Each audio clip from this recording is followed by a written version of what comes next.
तस्वीरों में ये भी नजर आ रहा है कि प्लेन रिहायशी इलाकों के ठीक ऊपर से गुजर रहा है, मगर चंद सेकंड बाद एयर इंडिया का यात्री विमान आंखों से ओझल होने लगा और फिर जोरदार ब्लास्ट हुआ।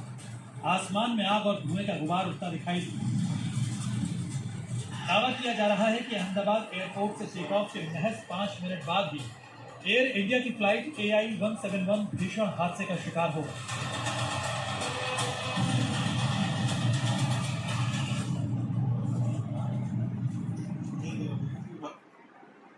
हादसा अहमदाबाद एयरपोर्ट के ठीक पास मेघालय नगर इलाके में हुआ, जहां विमान गिरने के बाद से अफरा तफरी मच गई। अहमदाबाद में प्लेन खराब किए। एयर इंडिया की फ्लाइट AI 171 जैसे ही बहुमंजिला इमारत से टकराई, घटनास्थल से आग और काले धुएं का गुबार उठने लगा। विमान का पिछला हिस्सा भी इमारत में धंसा हुआ दिखाई दे रहा था, जो लपटों में धधक रहा था। भीषण हादसे के बाद आसपास मौजूद लोग भी सहम गए, इधर उधर भागने लगे, तो कुछ लोग मोबाइल से वीडियो बनाने लगे।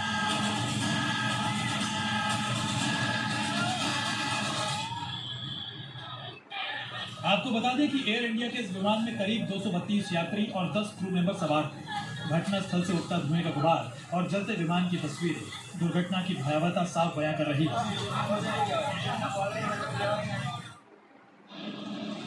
एयर इंडिया का बोइंग 787-8 ड्रीमलाइनर विमान दोपहर करीब 1:38 पर अहमदाबाद एयरपोर्ट के रनवे 23 से टेक ऑफ करता है और टेक ऑफ के तुरंत बाद विमान का ATS से संपर्क टूट गया।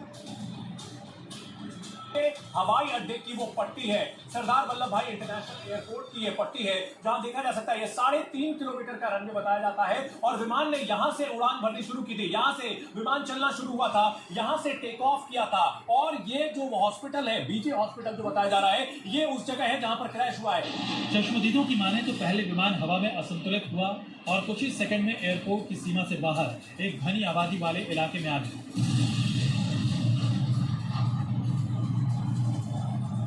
क्रैश के तुरंत बाद एयर इंडिया के विमान में आग लग गई और इसी के साथ ही घटनास्थल पर लाशों का अंबार लग गया। एयर इंडिया का विमान जलकर राख हो गया। ठीक इसी तरह विमान में सवार यात्री और क्रू मेंबर्स भी आग की लपटों में झुलस गए। भयावह मंजर को देखकर स्थानीय लोग भी सिहर उठे।